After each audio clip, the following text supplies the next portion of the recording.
గ్రంథం పరుసవేది పాలో కోలుహో మొదటి భాగం. ఆ కుర్రవాడి పేరు శాంటియాగో. అతను తన గొర్రెల మందతో ఒక పాడుబడిన చర్చి దగ్గరికి చేరాడు. పైకప్పు చాలా కాలం క్రితమే కూలిపోయింది. ఒకనాటి పవిత్రమైన చర్చి స్థానంలో ఇప్పుడు పెద్ద రావి చెట్టు ఒకటి పెరిగింది. అప్పుడే చీకటి పడబోతున్నది. ఆ రాత్రి అక్కడే గడపాలని అతను నిర్ణయించుకున్నాడు.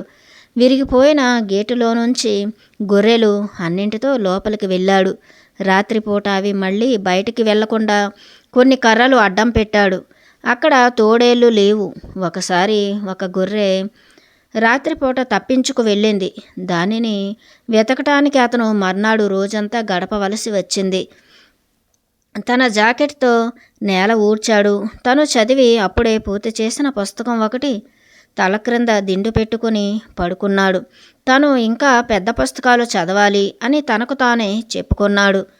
అది చదవడానికి ఎక్కువసేపు పడుతుంది. అవి పెద్ద దిండ్లుగా కూడా ఉపయోగపడతాయి. అతను మేలుకున్నప్పుడు ఇంకా చీకటిగానే ఉన్నది. సగం విరిగిన కప్పులో నుంచి నక్షత్రాలు దర్శనమిస్తున్నాయి. నేను ఇంకా కొంచెం సేపు నిద్రపోదామనుకున్నాను అని అతని ఆలోచన. ఒక వారం క్రితం వచ్చిన కలే అతనికి ఆ రాత్రి కూడా వచ్చింది. కానీ ఆ కల ముగియకుండానే అతనికి మెలకువ వచ్చింది. అతను లేచాడు. తన కొంకి కర్రతో నిద్రపోతున్న గొర్రెలను లేపాడు. తను లేవగానే దాదాపు గొర్రెలు అన్నీ కదలటం మొదలుపెట్టాయని అతను గమనించాడు. తిండి నీళ్లు వెతుకుతూ 2 సంవత్సరాల నుంచి వాటితో ఊళ్ళు పట్టి తిరుగుతున్నాడు. అవి నాకు బాగా అలవాటు పడిపోయాయి. నా కార్యక్రమం వాటికి తెలుసు. తనలో తనే గొనుక్కున్నాడు. ఒక్క క్షణం ఆలోచించి దానికి విపర్యయం కూడా కావచ్చు. వాటి కార్యక్రమానికి తాను అలవాటు పడిపోయాడు అని గ్రహించాడు. వాటిలో కొన్ని కొంచెం ఆలస్యంగా లేస్తాయి. ఆ కుర్రవాడు వాటిని ఒక్కొక్క దానిని పేరుతో పిలుస్తూ తన కర్రతో వాటిని పొడవసాగాడు. తను చెప్పేది ఆ గొర్రెలు అర్థం చేసుకుంటాయి అని అతని నమ్మకం. కనుక అప్పుడప్పుడు పుస్తకంలో తనకు నచ్చిన భాగాలను గట్టిగా చదివి వాటికి వినిపించేవాడు. లేకపోతే ఆ పొలాలలో గొర్రెల కాపరి ఏకాంతాన్ని గురించి, సంతోషాన్ని గురించి వాటికి చెప్పేవాడు. అప్పుడప్పుడు పల్లెటూళ్ళలో తను చూసిన విషయాలను గురించి వాటికి చెప్పేవాడు. కానీ గత కొన్ని రోజులుగా అతను వాటికి ఒకే విషయం చెబుతున్నాడు. ఒక అమ్మాయిని తాము సుమారుగా 4 రోజుల్లో చేరబోయే గ్రామంలో ఉన్న వ్యాపారి కుమార్తె గురించి. ఆ ఊరికి అతను ఒక్కసారి మాత్రమే 1 సంవత్సరం క్రితం వెళ్ళాడు. ఆ వ్యాపారి ఎండు వస్తువుల దుకాణం యజమాని. మోసపోయే అవకాశం లేకుండా గొర్రెల ఉన్ని తన ఎదుటనే వలవాలని పట్టుపట్టేవాడు. ఆ కుర్రవాడికి ఆ దుకాణం గురించి ఒక స్నేహితుడు చెప్పాడు కనుక అతను తన గొర్రెలను అక్కడికి తీసుకువెళ్ళాడు. వ్యాపారితో నేను ఉన్ని అమ్ముతాను అన్నాడు ఆ కుర్రవాడు. దుకాణం రద్దీగా ఉన్నది. మధ్యాహ్నం దాకా ఆగాలని ఆ వ్యాపారి గొర్రెల కాపరికి చెప్పాడు. ఆ కుర్రవాడు దుకాణం మెట్ల మీద కూర్చుని తన సంచిలోంచి ఒక పుస్తకం తీశాడు. గొర్రెల కాపర్లు చదవగలరు అని నాకు ఇంతవరకు తెలియదు. అతని వెనుక నుంచి ఒక బాలిక స్వరం వినిపించింది. ఆ బాలిక ఆండలూషియా ప్రాంతానికి చెందిందని వేరే చెప్పనక్కర్లేదు. జలపాతంలాగా వెనుకకు జారి పడుతున్న నల్లటి జుట్టు, లీలగా మూర్ విజేతలను గుర్తుకు తెచ్చే ఆమె కళ్ళు. మామూలుగా నేను పుస్తకాలలో కంటే నా గొర్రెల దగ్గరనే ఎక్కువ నేర్చుకుంటాను అతని జవాబు. ఆ తర్వాత వాళ్ళు ఇద్దరూ 2 గంటల సేపు మాట్లాడుకున్నారు. తను ఆ వ్యాపారస్తుడి కూతురునని అతనికి చెప్పింది. ఆ గ్రామంలో జీవితాన్ని గురించి చెప్పింది. అక్కడ ప్రతిరోజు మిగతా రోజులలాగానే ఉంటుంది. గొర్రెల కాపరి ఆండలూషియా ప్రాంత గ్రామ జీవితాన్ని గురించి ఆమెకు చెప్పాడు. తను ఎక్కడెక్కడ మకాం చేశాడో ఆ గ్రామాలను గురించి చెప్పాడు. గొర్రెలతో మాట్లాడడం కంటే అతనికి ఇది ఎంతో నచ్చింది. నువ్వు చదవటం ఎలా నేర్చుకున్నావు? మధ్యలో అమ్మాయి అడిగింది. అందరిలాగానే అతను అన్నాడు, స్కూల్లో. మరి నీకు చదవడం వస్తే గొర్రెలు ఎందుకు కాస్తున్నావు? ఆమె ప్రశ్నకు సమాధానం చెప్పకుండా తప్పించుకోవటానికి అతను ఏదో గొణిగాడు. ఆ అమ్మాయికి ఎన్నటికీ అర్థం కాదని అతనికి తెలుసు. అతను తన ప్రయాణాలను గురించి కథలు చెప్పాడు. ఆమె కళ్ళు ఆశ్చర్యంతో భయంతో విప్పారాయి. సమయం గడుస్తూ ఉంటే అతనికి ఈరోజు ముగియకుండా ఉంటే ఎంతో బాగుంటుంది అనిపించింది. ఆ అమ్మాయి తండ్రి బిజీగా ఉండి తనను ఇంకా 3 రోజులు కాచుకు కూర్చోమంటే ఇంకా బాగుంటుంది అనిపించింది. అతనికి అంతకుముందు ఎన్నడూ కలగని అనుభూతి ఏదో కలుగుతున్నది. ఎప్పటికీ ఒకే చోట ఉండాలనే కోరిక కలిగింది. నల్లటి జుట్టు ఉన్న ఆ అమ్మాయితో కలిసి ఉంటే తన జీవితమే మారిపోతుంది. కానీ చివరికి ఆ వ్యాపారి రానే వచ్చాడు. 4 గొర్రెల ఊలు కత్తిరించమన్నాడు. ఆ ఊలుకు డబ్బులు ఇచ్చాడు. ఆ తర్వాత మరుసటి సంవత్సరం తిరిగి రమ్మన్నాడు. మళ్ళీ 4 రోజులలోనే అతను అదే గ్రామానికి తిరిగి వచ్చాడు. అతను ఉత్సాహంగా ఉన్నాడు, కానీ కొంచెం ఇరకాటంలో కూడా ఉన్నాడు. ఆ అమ్మాయి ఈ పాటికి తనను మర్చిపోయిందేమో. ఊలు అమ్ముకోవడానికి అనేక మంది గొర్రెల కాపరులు ఈ దారిన వెళుతూ ఉంటారు. పర్వాలేదు, అతను తన గొర్రెలతో అన్నాడు. ఇతర చోట్ల నాకు ఇంకా చాలామంది అమ్మాయిలు తెలుసు, కానీ ఫరవా ఉన్నది అతని గుండెకు తెలుసు. నావికులలాగా లేదా ఊరు ఊరు తిరిగి అమ్ముకుండే విక్రయదారులలాగా గొర్రెల కాపరులు కూడా ఒక ఊరికి అంటుకుపోతారు. అక్కడ వారికి లెక్కలేని తిరుగుడులోని ఆనందాన్ని మరిపింపచేసే వ్యక్తి ఎవరో ఉంటారు. తెల్లవారుతున్నది. గొర్రెల కాపరి తన గొర్రెలను సూర్యుడు ఉదయిస్తున్న దిక్కుగా తోలసాగాడు. అవి ఎప్పుడు ఏ నిర్ణయాలు చేయనక్కర్లేదు. అది అతని ఆలోచన కనుకనేమో అవి ఎప్పుడు తనని అంటిపెట్టుకుని ఉంటాయి. వాటికి కావలసిందల్లా మేత, నీళ్లు. ఆ కుర్రవాడు ఆండలూసియాలో గడ్డి మేటకు కనుక్కోగలిగినంతకాలం అవి అతనితో స్నేహం చేస్తాయి. వాటికి గడ్డి మేటలు కనుక్కోగలిగినంతకాలం అవి అతనితో స్నేహం చేస్తాయి. వాటికి అన్ని రోజులు ఒకటే. సూర్యోదయానికి సూర్యాస్తమయానికి మధ్య సమయం అంతులేని కథలా తోస్తుంది. జీవితంలో అవి ఎన్నడూ ఒక పుస్తకం చదివి ఎరుగవు. ఆ కుర్రవాడు ఇతర వాళ్ళను గురించి చెబుతుంటే వాటికి ఏమీ అర్థం కాదు. కావలసినంత తిండి, నీళ్లు దొరికితే వాటికి తృప్తి. అందుకు బదులుగా అవి తమ ఊలు, తమ సహవాసం, కొండుకచో అంటే తమ మాంసము ఉదారంగా ఇస్తాయి. ఒక రాక్షసుణ్ణి అయి వాటిని ఒకదాని తర్వాత ఒకదాన్ని చంపుతూ ఉంటే దాదాపు అన్నీ చనిపోయిన తర్వాతనే వాటికి ఆ విషయం తెలుస్తుంది. ఇది ఆ కుర్రవాడి ఆలోచన. వాటి పోషణకు దారి చూపుతాను కనుక అవి నన్ను నమ్ముతాయి. వాటి సహజ ప్రవృత్తిని నమ్మటం అవి మర్చిపోయాయి. తన ఆలోచనలకు ఆ కుర్రవాడికి ఆశ్చర్యం వేసింది. చర్చిలో రావి చెట్లు పెరుగుతున్నాయి.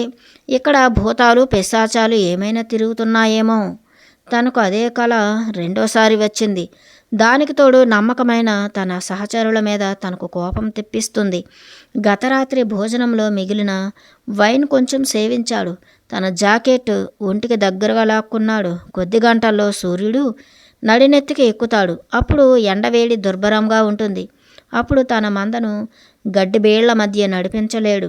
వేసవికాలం ఆ సమయంలో స్పెయిన్ అంతా నిద్రలో ఉంటుంది. చీకటి పడే వరకు ఆ వేడి అలానే ఉంటుంది. అంతసేపు అతను తన జాకెట్ మోసుకు వెళ్ళాలి. అది మోత బరువు అని అనుకుంటూ ఉండగా తను ఆ జాకెట్ వల్లనే తెల్లవారుజామున చలి తట్టుకోగలుగుతున్నాడు అని గుర్తుకు వచ్చింది. మార్పులకు మనం సిద్ధంగా ఉండాలి అతని ఆలోచన. తన జాకెట్ బరువు, అది ఇచ్చే వెచ్చదనానికి అతనిలో కృతజ్ఞత మెదిలింది. ఆ జాకెట్కు ఒక పరమార్థం ఉన్నది. అలానే ఆ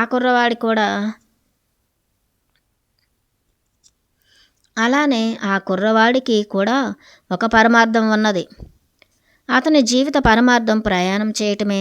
ఆండలూషియా ప్రాంతంలో 2 సంవత్సరాలు తిరిగినా అతనికి అక్కడ గ్రామాలు అన్నీ తెలిసాయి. సామాన్యుడైన ఒక గొర్రెల కాపరి చదవటం ఎలా నేర్చుకున్నాడో ఈసారి ట్రిప్లో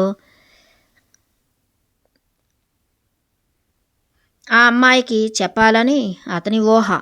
16 ఏళ్ల వయసు వచ్చిన దాకా అతను ఒక ఆశ్రమంలో చదువుకున్నాడు.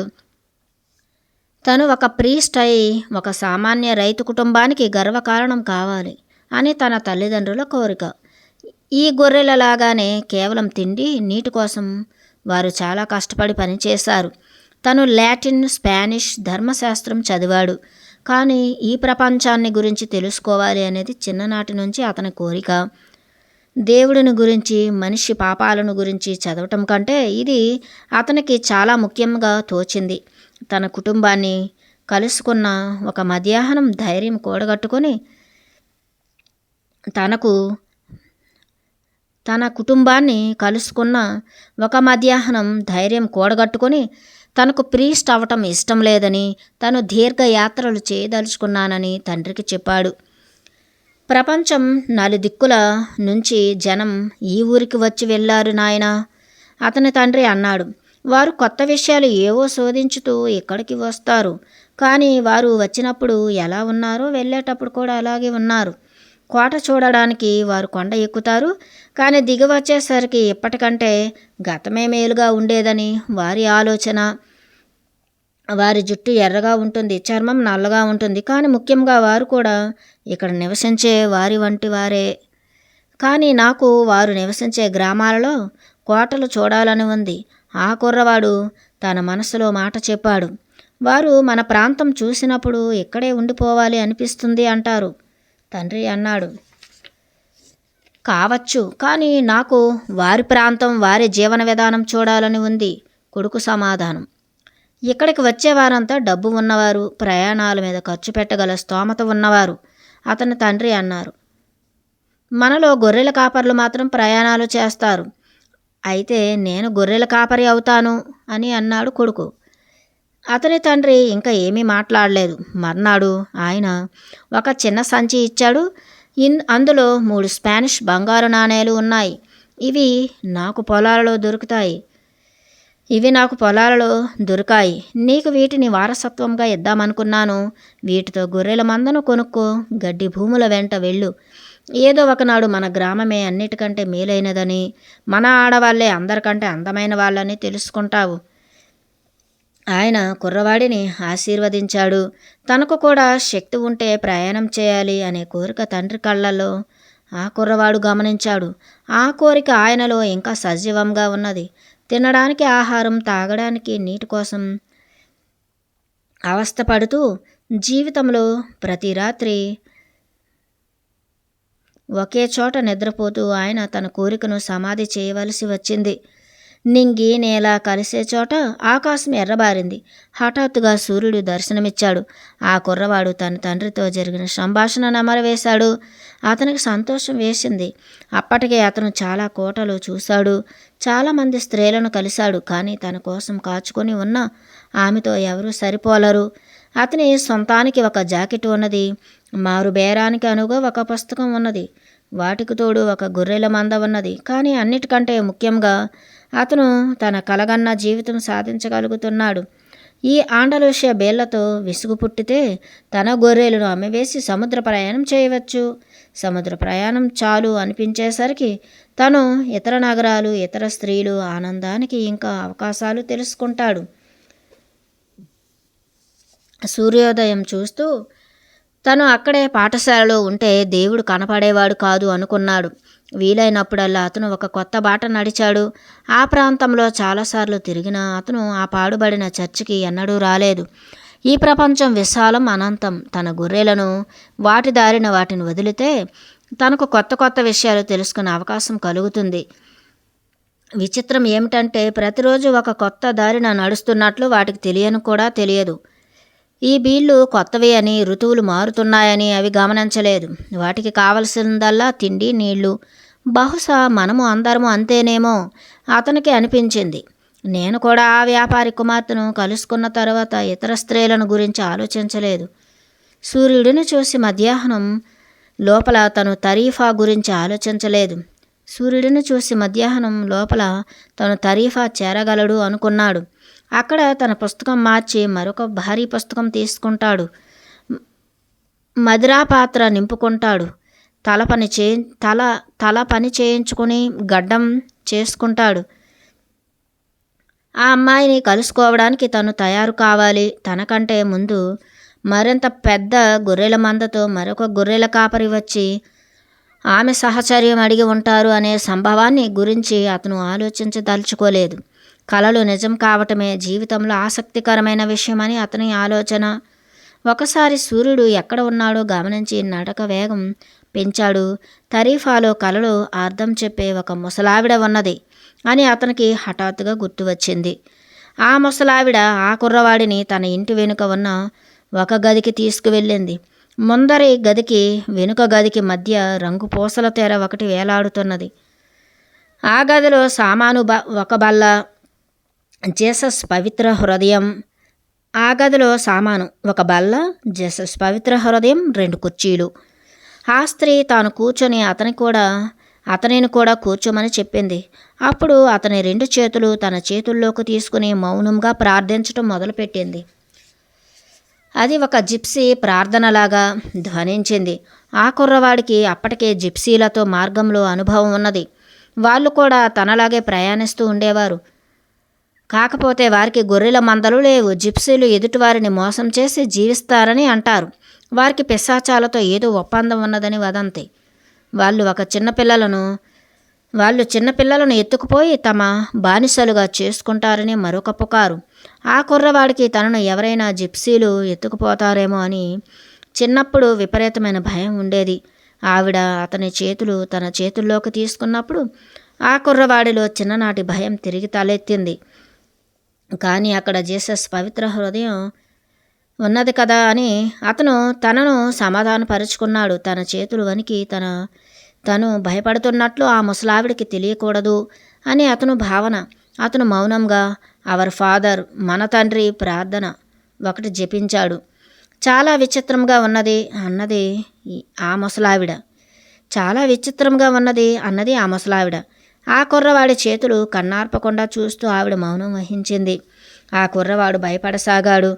అతని చేతులు వణుకుతున్నాయి. ఆ విషయం ఆ ముసలావిడ గ్రహించింది. అతను వెంటనే తన చేతులు లాగేసుకున్నాడు. మీ చేత హస్తముద్రికం చెప్పించుకోవటానికి నేను ఇక్కడికి రాలేదు అన్నాడు అతను. అక్కడికి రావటం పొరపాటు అయిందని విచారిస్తున్నాడు. తనకు రోజు వచ్చే కలను గురించి అనవసరంగా ఆలోచిస్తున్నాడు అనిపించింది. ఆవిడ ఫీజు ఇచ్చేసి ఏమీ చూపించకుండానే వెళ్ళిపోదామని ఒక్క క్షణం అనిపించింది. నీ కలలను గురించి తెలుసుకోవటానికే కదా నువ్వు ఇక్కడికి వచ్చింది ఆ ముసలావిడ అన్నది. కలలు అంటే దేవుడి భాష. ఆయన మన భాషలో మాట్లాడితే ఆయన చెప్పినది ఏమిటో నీకు అర్థం చెప్పగలను. కానీ ఆయన అంతరాత్మ భాషలో మాట్లాడితే అది నీకు ఒక్కడికే అర్థమవుతుంది. ఏది ఏమైనా సరే నా సలహాకు నువ్వు ఫీజు చెల్లించుకోవాలి. ఇది ఇంకొక కుయుక్తి అని ఆ కుర్రవాడి ఆలోచన. ఏమైతే అది అవుతుందని అతను దూకటానికే నిశ్చయించుకున్నాడు. తోడేళ్లకు కరువు కాటకాలకు భయపడి గొర్రెల కాపరి పారిపోడు. అందులోనే ఉన్నది గొర్రెల కాపరి జీవితం మజా.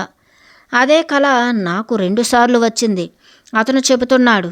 నేను గొర్రెలతో బేళ్లలో ఉన్నప్పుడు ఒక చిన్న పిల్లవాడు నా గొర్రెలతో ఆడుకోసాగాడు. గొర్రెలకు కొత్త వాళ్ళు అంటే భయం.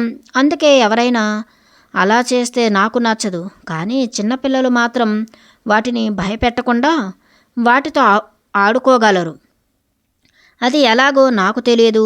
జంతువులకు మనుషుల వయస్సు ఎలా తెలుస్తుందో నాకు అర్థం కాదు. నీ కలలను గురించి ఇంకా చెప్పు అన్నది ఆ స్త్రీ. నేను వెళ్ళి వంట చేసుకోవాలి. నీ దగ్గర డబ్బు కూడా లేదు కనుక మీతో ఎక్కువ సమయం గడపలేను. ఆ చిన్నారి నా గొర్రెలతో చాలాసేపు ఆడింది. ఉద్విగ్నమైన ఆ కుర్రవాడు చెప్పసాగాడు. హఠాత్తుగా ఆ చిన్నారి నా 2 చేతులు పట్టుకుని నన్ను ఈజిప్టులో పిరమిడ్స్ దగ్గరికి చేరవేసింది. ఈజిప్ట్ అంటే ఆ ముసలావిడకు తెలుసా లేదా అని గమనించడానికి అతను ఒక క్షణం ఆగాడు. కానీ ఆమె ఏమీ మాట్లాడలేదు. అప్పుడు ఈజిప్ట్ పిరమిడ్స్ దగ్గర ఆ ముసలావిడకు సరిగ్గా అర్థం కావాలని చివరి 3 మాటలు చాలా నిదానంగా చెప్పాడు. ఇక్కడికి వస్తే నీకు గుప్త నిధులు లభించుతాయి. సరిగ్గా ఆమె ఆ నిధులు ఎక్కడ ఉన్నాయో చూపించకపోయే క్షణానికి నాకు మెలకువ వచ్చింది. 2 సార్లు అలాగే జరిగింది. ఆవిడ కొన్ని క్షణాలు మౌనం వహించింది. అప్పుడు ఆమె అతని చేతులు తీసుకుని మళ్ళీ వాటిని జాగ్రత్తగా గమనించింది. నువ్వు ఇప్పుడు నాకు ఏమీ ఇవ్వనక్కర్లేదు ఆమె అన్నది. కానీ నీకు ఆ నిధి దొరికితే మాత్రం నాకు అందులో 10వ వంతు ఇవ్వాలి. ఆ కుర్రవాడు సంతోషంగా నవ్వాడు. గుప్తనిధిని గురించి తనకు కల వచ్చిన కారణంగా తన దగ్గర ఉన్న కాస్త సొమ్ము దక్కింది. ఇంతకు ఆ కలకు అర్థం ఏమిటో చెప్పు ముందర అన్నాడు అతను. మొదట నువ్వు నాకు మాట ఇవ్వు. నేను చెప్పబోయేదానికి బదులుగా నీకు దొరికిన నిధులు 10వ వంతు నాకు ఇస్తానని ప్రమాణం చెయ్యు. ఆ గొల్ల పిల్లవాడు అలాగే ప్రమాణం చేశాడు. ఆ ముసలామె ఆ పిల్లవాడిని జీసస్ పవిత్ర హృదయం చిత్రం చూస్తూ మరొకసారి ప్రమాణం చేయమన్నది. ప్రపంచం భాషలో అది ఒక కళ ఆమె అన్నది. దానికి నేను అర్థం చెప్పగలను, కానీ ఆ అర్థం చెప్పడం చాలా కష్టమైన పని. అందుకే నీకు దొరికే నిధిలో 10వ వంతు నేను అర్హురాలిని అని అంటున్నాను. అది నా నమ్మకం. నేను చెప్పేది ఇది. నువ్వు ఈజిప్ట్లో పిరమిడ్స్ దగ్గరికి వెళ్ళాలి. వాటిని గురించి నేనెప్పుడు వినలేదు, కానీ ఒక చిన్నపిల్ల వాటిని నీకు చూపించింది కనుక అవి ఎక్కడో ఒకచోట ఉండి తీరాలి. అక్కడ నిన్ను శ్రీమంతుడిని చేసే నిధి నీకు దొరుకుతుంది. ఆ కుర్రవాడు మొదట ఆశ్చర్యపోయాడు, ఆ తర్వాత చిరాకు పడ్డాడు. ఇందుకోసం తను ఈమె దగ్గరకు రాలేదు. అయితే ఆమె చెప్పిన దానికి తను ఏమీ ఇవ్వనక్కర్లేదని అతనికి గుర్తు వచ్చింది. ఇది వినటానికి నేను నా సమయం వృధా చేయాల్సిన పని లేదు అతను అన్నాడు. నీ కల ఒక సమస్యలాగా కష్టమైందని ముందే చెప్పాను కదా. జీవితంలో అది సరళమైన విషయాలే అత్యంత అసాధారణ విషయాలు అవుతాయి. వివేచన పరులు మాత్రమే వాటిని అర్థం చేసుకోగలుగుతారు. నేను వివేచన పరురాలిని కాను, కనుకనే నేను చేతులు చూడటం వంటి ఇతర కళలను నేర్చుకోవలసి వచ్చింది. బాగానే ఉంది. మరి ఇప్పుడు నేను ఈజిప్ట్ చేరటం ఎలా? నేను కళలకు అర్థం మాత్రమే చెప్పగలను. వాటిని యథార్థం చేయడం ఎలాగో నాకు తెలియదు. కనుకనే నేను నా కుమార్తెలు పెట్టినది తిని బ్రతుకు వెళ్ళదీస్తున్నాను. మరి నేను ఎన్నటికీ ఈజిప్ట్ చేరలేకపోతే అప్పుడు నాకు రావాల్సిన సొమ్ము నాకు దక్కదు. అంతే కదా. నాకు ఇదేమీ కొత్త కాదు. ఆ కుర్రవాడి వల్ల తన సమయం చాలా వృధా అయిందని ఆమె అతడిని ఇక వెళ్ళమన్నది. దానితో ఆ కుర్రవాడు నిరాశపడిపోయాడు. ఇక నుంచి కలలను ఎన్నడూ నమ్మకూడదు అని నిశ్చయించుకున్నాడు. తను చేయవలసిన పనులు చాలా ఉన్నాయని అతనికి గుర్తు వచ్చింది. ఏదైనా తినటానికి బజార్కు వెళ్ళాడు. ఆ తర్వాత తన పుస్తకం మార్చి అంతకంటే లావైన పుస్తకం సంపాదించాడు. తను కొనుక్కు వచ్చిన కొత్త వైన్ రుచి చూడటానికి కోడలలో ఒక బెంచ్ వెతుకుతున్నాడు. తను కొనుక్కు వచ్చిన కొత్త వైన్ రుచి చూడడానికి ఆ రోడ్డు కోడలిలో ఒక బెంచ్ వెతుక్కున్నాడు. ఆ రోజు బాగా వేడిగా ఉన్నది. మధుర మాత్రం మంచి రుచిగా ఉన్నది. గొర్రెలు ఊరి చివర ఒక మిత్రుడి గొడ్ల చావడిలో ఉన్నాయి. ఆ ఊరిలో ఆ కుర్రవాడికి చాలామంది తెలుసు. అందుకే ప్రయాణం అంటే అతనికి ఇష్టం. ఎప్పటికప్పుడు కొత్త స్నేహితులను సంపాదిస్తాడు, కానీ వారితో ఎక్కువ కాలం గడపనక్కర్లేదు. ఆశ్రమంలో లాగా రోజు చూసిన వారినే చూస్తూ ఉంటే వారు మన జీవితంలో ఒక భాగమై కూర్చుంటారు. అక్కడ ఆశ్రమంలో అతని పూర్వ అనుభవం అదే. అప్పుడు వారంతా తనను మారమని చెప్తారు. వాళ్ళు చెప్పినట్లు నడుచుకుని మారకపోతే వాళ్లకు కోపం వస్తుంది. ప్రతి వారికి ఎదుటివారు ఎలా నడుచుకోవాలో, ఎలా జీవించాలో తెలిసినట్లు ఉంటుంది. కానీ వారిని గురించి వారికి మాత్రం ఏమీ తెలియదు. సూర్యుడు మరికొంచెం కిందికి దిగిన తర్వాత తన మంద వెనుకనే తిరిగి వెళ్ళాలని నిశ్చయించుకున్నాడు. 3 రోజుల్లో అతను వర్తకుడి కుమార్తెను కలుసుకోబోతున్నాడు. అతను కొత్తగా కొన్న పుస్తకం చదవటం మొదలుపెట్టాడు. మొదటి పేజీలోనే అది ఒక ఖననం వర్ణించింది. అందులో మనుషుల పేర్లు నోరు తిరగక కష్టంగా ఉన్నాయి. తను ఎప్పుడైనా పుస్తకం రాయటం అంటూ జరిగితే తను ఒక్కొక్క పాత్రను క్రమంగా పరిచయం చేస్తాడు. అప్పుడు పాఠకుడు అనవసరమైన పేర్లు గుర్తుంచుకునే భారం తప్పుతుంది. చివరికి తను చదువుతున్న దాని మీదకి ధ్యాస పూర్తిగా మళ్ళేసరికి ఆ పుస్తకం అతనికి నచ్చసాగింది. ఆ కారణం ఒక మంచు కురుస్తున్న నాడు జరుగుతున్నది. చలిగా ఉండే అనుభూతి అతనికి నచ్చింది. అతను చదువుతూ ఉంటే ఒక ముసలాయన పక్కనే కూర్చుని సంభాషణ జరపడానికి ప్రయత్నించాడు. వాళ్ళు ఏం చేస్తున్నారు కోడలిలో? మనుషులను చూపుతూ ముసలాయన అడిగాడు. పని చేస్తున్నారు. పొడిగా కుర్రవాడి జవాబు. తన చదువు తనను చదువుకోనియమని చెబుతున్నట్లు. నిజానికి అతను ఆ వర్తకుడి కుమార్తె ఎదుట తన గొర్రెల ఉన్ని కత్తిరించటాన్ని గురించి ఆలోచిస్తున్నాడు. అప్పుడు కానీ తను కష్టసాధ్యమైన పనులు చేయగలడని ఆమెకు అర్థం కాదు. ఆ దృశ్యాన్ని అతను చాలాసార్లు ఊహించాడు. గొర్రెల ఉన్ని వెనుక నుంచి ముందుకు కత్తిరించాలి అని అతను చెప్పిన ప్రతిసారి ఆ అమ్మాయి పరవశించిపోయేది. గొర్రెల ఉన్ని కత్తిరించేటప్పుడు చెప్పడానికి అతను కొన్ని కథలు కూడా నెమరు వేసేవాడు. అవన్నీ అతను పుస్తకాల్లో చదివినవి కానీ అవి అన్నీ తన సొంత అనుభవాలు అన్నట్లు చెప్పేవాడు. ఆమెకు ఎలాగూ తెలియదు, ఎందుకంటే ఆమెకు చదవటం రాదు. ఆ మధ్యలో ముసలాయన మాటలు కలపటానికి వదలకుండా ప్రయత్నించాడు. తను అలసిపోయి ఉన్నాడని, తనకు దాహం వేస్తుందని చెప్పాడు. ఆ కుర్రవాడి దగ్గర ఉన్న మదిరలో ఒక గుక్క తనకు పోయమని అడిగాడు. అలాగైనా ఆయన తనను వదిలి వెళతాడని ఆశతో ఆ కుర్రవాడు ఏకంగా వైన్ సీసా ఆయన చేతికి ఇచ్చాడు. ముసలాయనకు మాత్రం మాట్లాడాలని ఉంది. చదువుతున్న పుస్తకం ఏమిటని అడిగాడు. అసభ్యంగా అక్కడి నుంచి లేచి మరొక బెంచ్కి వెళ్ళాలని ఆ కుర్రవాడికి ఒక్క క్షణం ఆలోచన కలిగింది. కానీ పెద్దవారిని గౌరవించాలని వాళ్ళ నాన్న చెప్పాడు. అందుచేత చెయ్యి చాచి ఆ పుస్తకం ఆయనకు చూపించాడు. అందుకు 2 కారణాలున్నాయి. ఒకటి, ఆ పుస్తకం పేరు ఎలా పలకాలో అతనికి కూడా తెలియదు. రెండోది, చదవటం రాకపోతే సిగ్గుతో ఆయనే లేచి మరొక బెంచ్కి వెళ్తాడని. చదవటం రాకపోతే సిగ్గుతో ఆయనే లేచి మరొక బెంచ్కి వెళ్తాడని. అదేదో వింత వస్తువు అన్నట్లు ఆ పుస్తకం అన్ని వైపుల నుంచి చూస్తూ అన్నాడు ముసలాయన. ఇది ముఖ్యమైన పుస్తకం కానీ చిరాకు పుట్టిస్తుంది. ఆ కుర్రవాడు ఆశ్చర్యచకితుడయ్యాడు. ఆ ముసలాయనకు చదవడం వచ్చు, అంతేకాదు ఆయన ఆ పుస్తకం ఇప్పటికే చదివేసి ఉన్నాడు. ఆ ముసలాయన చెప్పినట్లు ఆ పుస్తకం చిరాకు పుట్టిస్తే దానిని మార్చి దానికి బదులు ఇంకొకటి తీసుకోవటానికి ఆ కుర్రవాడికి ఇంకా అవకాశం ఉన్నది. ప్రపంచంలో అన్ని పుస్తకాలు చెప్పింది ఆ పుస్తకం కూడా చెబుతుంది.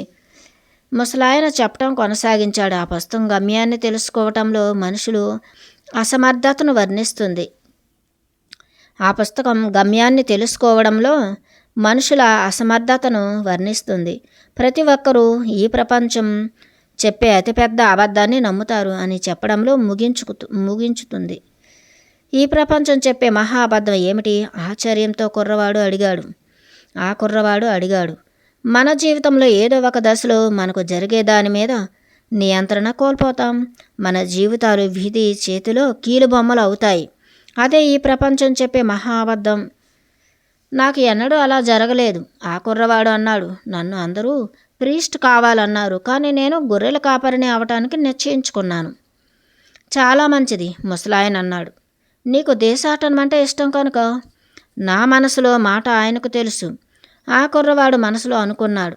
ఆ సమయంలో ముసలాయన ఆ పుస్తకం పేజీలు తిరిగేస్తూ ఉన్నాడు. ఆయనకు ఆ పుస్తకం తిరిగి ఇచ్చే ఆలోచన లేనట్టుంది. ఆయన దుస్తులు విచిత్రంగా ఉన్నాయి అని ఆ కుర్రవాడు గమనించాడు. ఆయన ఒక అరబ్ మనిషిలా కనబడుతున్నాడు.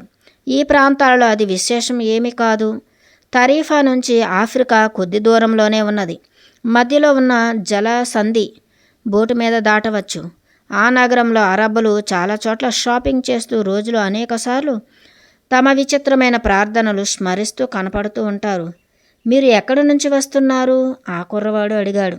అనేక చోట్ల నుంచి. ఎవరూ అనేక చోట్ల నుంచి రాలేరు, ఆ కుర్రవాడు అన్నాడు. నేను ఒక గొర్రెల కాపరిని.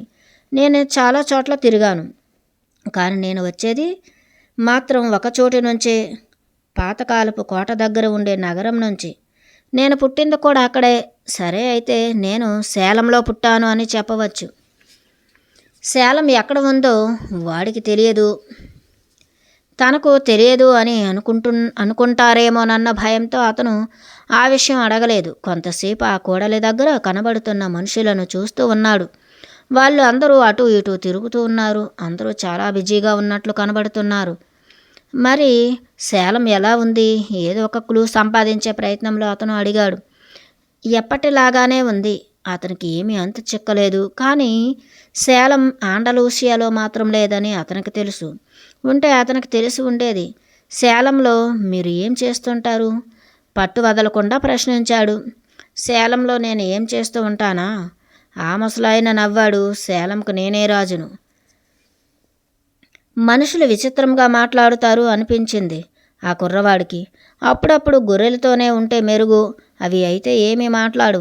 ఏదో ఒక పుస్తకం తీసుకుని ఒంటరిగా కూర్చోవటం ఇంకా మెరుగు. మీరు వినదలుచుకున్నప్పుడు అవి అద్భుతమైన కథలు చెప్తాయి. మనుషులతో మాట్లాడుతున్నప్పుడు మాత్రం వాళ్ళు చెప్పే విచిత్రమైన సంగతులతో సంభాషణ ఎలా సాగించాలో తెలియకుండా పోతుంది. నా పేరు మెల్సిజేదేక్, ఆ ముసలాయన అన్నాడు. నీ దగ్గర ఎన్ని గొర్రెలు ఉన్నాయి? కావాల్సినన్ని, కుర్రవాడి జవాబు. ఆ ముసలాయన తనని గురించి ఇంకా తెలుసుకోవటానికి ప్రయత్నిస్తున్నాడని అతనికి అర్థమైంది. అయితే ఇప్పుడు ఒక చిన్న చిక్కు వచ్చి పడింది. నీకు కావలసినవన్నీ గొర్రెలు మాత్రమే ఉంటే నేను నీకు ఏమి సాయం చేయగలను? నీకు కావలసినన్ని గొర్రెలు మాత్రమే ఉంటే నేను నీకు ఏమీ సాయం చేయలేను. ఆ కుర్రవాడికి చిరాకు వేస్తున్నది. తానేమీ సహాయం అడగలేదే. ఆ ముసలాయనే తాగడానికి తన వైన్ అడిగాడు. సంభాషణ మొదలుపెట్టింది కూడా ఆయనే. నా పుస్తకం నాకు ఇయ్యండి, ఆ కుర్రవాడు అన్నాడు. నేను నా గొర్రెలను పోగు చేసుకుని వెళ్ళాలి. నీ గొర్రెలలో 10వ వంతు నాకు ఇవ్వు, ముసలాయన అన్నాడు. నేను నీకు ఒక గుప్త నిధిని గురించి చెప్తాను. ఆ కుర్రవాడికి తన కళ గుర్తుకు వచ్చింది. ఉన్నట్టుండి అంతా తేటతెల్లమైపోయింది. ఆ ముసలావిడ తన దగ్గర ఏమీ తీసుకోలేదు. కానీ ఆ ముసలావిడ భర్త ఏమో ఒక విషయం చెప్పడానికి డబ్బు గుంజాలని చూస్తున్నాడు. అక్కడ నిధి ఉన్నదో లేదో కూడా ఎవరికీ తెలియదు. బహుశా ఈ ముసలాయన కూడా ఒక జిప్సీ ఏమో. కానీ ఆ కుర్రవాడు ఏమీ చెప్పకముందే ఆ ముసలాయన ముందుకు వంగి ఒక పుల్ల తీసుకుని ఆ కోడలి ఇసుకలో రాయటం మొదలుపెట్టాడు. ఆయన ఛాతీ మీద ఏదో మెరుపు మెరిసింది. ఆ మెరుపుకు కళ్ళు జిగేల్మని ఒక్క క్షణం ఆ కుర్రవాడికి కనబడకుండా పోయింది.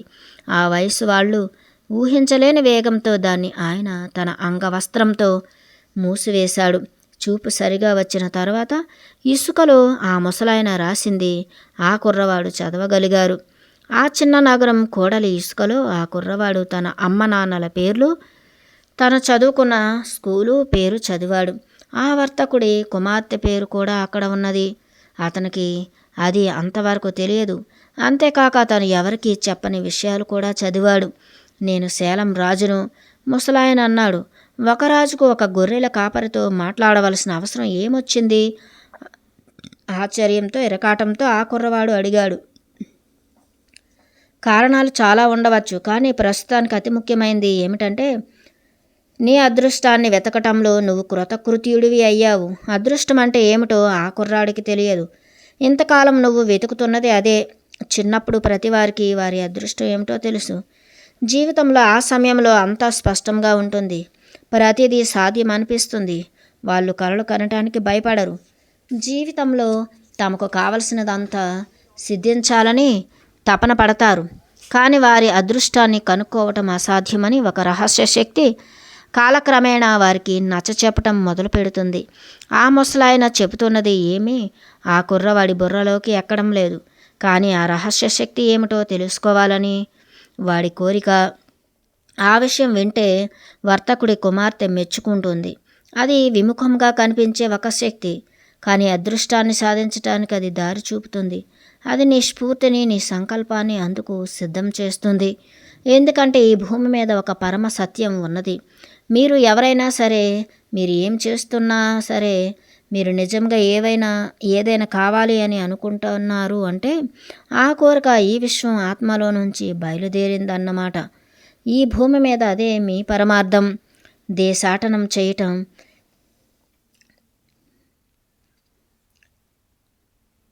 మీరు ఏం చేస్తున్నా సరే, మీరు నిజంగా ఏదైనా కావాలి అని అనుకుంటున్నారు అంటే ఆ కోరిక ఈ విశ్వం ఆత్మలో నుంచి, అంటే విశ్వాత్మలో నుంచి బయలుదేరిందన్నమాట. ఈ భూమి మీద అదే మీ పరమార్థం. దేశాటనం చేయటం మాత్రమే అయినా అంతేనా? ఒక బట్టల వ్యాపారి కూతుర్ని పెళ్లి చేసుకోవాలి అనుకున్నా అది అంతేనా? అవును. లంకె బిందులు వెతకటానికి బయలుదేరినా కూడా అంతే. ప్రజల ఆనందమే ఈ విశాల విశ్వం అంతరాత్మకు పోషణ. విచారం, ఈర్ష్య, అసూయ కూడా అంతే. ఎవరి అదృష్టాన్ని వారు వెతుక్కోవటమే నిజమైన బాధ్యత. మిగిలినవన్నీ వృధా. నువ్వు మనస్ఫూర్తిగా ఏదైనా కోరినప్పుడు ఈ విశాల విశ్వం అంతా దానిని సాధించడానికి నీకు తోడ్పడుతుంది. కోడలి అక్కడ ఆ తిరుగాడుతున్న మనుషులను గమనిస్తూ ఇద్దరూ కొంతసేపు మౌనంగా ఉన్నారు. ముసలాయనే మొదట నోరు తెరిచాడు. నువ్వు గొర్రెలను ఎందుకు కాస్తున్నావు? తిరగటం అంటే నాకు ఇష్టం కనుక. ఆ కోడలిలో ఒక మూల బ్రెడ్ తయారు చేసే వ్యక్తి ఒకరు దుకాణం కిటికీ దగ్గర నుంచుని ఉన్నాడు. ముసలాయన ఆ వ్యక్తిని చూపుతూ, చిన్నప్పుడు అతను కూడా దేశాటనం చేయాలని అనుకున్నాడు. కానీ మొదట ఈ బేకరీ కొని కొంత సొమ్ము సంపాదించాలని నిశ్చయించుకున్నాడు. ఆయన పెద్దవాడైన తర్వాత ఆఫ్రికాలో ఒక నెల గడప తలుచుకున్నాడు. ఎవరైనా మనస్ఫూర్తిగా తలుచుకున్నది జీవితంలో ఎప్పుడో ఒకప్పుడు సాధించగలరు అని ఆయన గ్రహించలేదు. ఆయన గొర్రెల కాపరి కావటానికి నిశ్చయించుకొని ఉండవలసింది. ఆ కుర్రవాడు అనుకున్నాడు. మనస్ఫూర్తిగా తలుచుకున్నది జీవితంలో ఎప్పుడు ఒకప్పుడు సాధించగలరు అని ఆయన గ్రహించలేదు. ఆయన గొర్రెల కాపరి కావటానికి నిశ్చయించుకొని ఉండవలసింది అన్నాడు ఆ కుర్రవాడు. ఆయన అది ఆలోచించాడు. ముసలాయన చెప్పాడు, కానీ గొర్రెల కాపరుల కంటే బ్రెడ్ తయారు చేసేవారు ముఖ్యమైన వారు. గొర్రెల కాపర్లు బయట పడుకుంటే బ్రెడ్ తయారీ బేకర్లు ఇంట్లో పడుకుంటారు. తల్లిదండ్రులు కూడా తమ పిల్లలకు గొర్రెల కాపరులతో కాక బ్రెడ్ తయారీ బేకర్లతో పెళ్లి కావాలని కోరుకుంటారు. వర్తకుడి కుమార్తెను గురించి ఆలోచిస్తున్న ఆ కుర్రవాడి గుండె గుబేలుమన్నది. ఆ ఊరిలో బ్రెడ్ బేకర్లు తప్పకుండా ఉండి ఉంటారు. ముసలాయన చెప్పసాగాడు. కాలక్రమేణా గొర్రెల కాపరులకు, బేకర్లకు వారి భవితవ్యం కంటే ఇతరులు అనుకునేది ముఖ్యమవుతుంది. ఆ ముసలాయన పుస్తకం పేజీలు తిరిగేస్తూ ఒకచోట ఆగి చదవసాగాడు. ఆ కుర్రవాడు కొంతసేపు ఊరుకున్నాడు. ఆ తర్వాత ముసలాయన తనను అడ్డుకున్నట్లే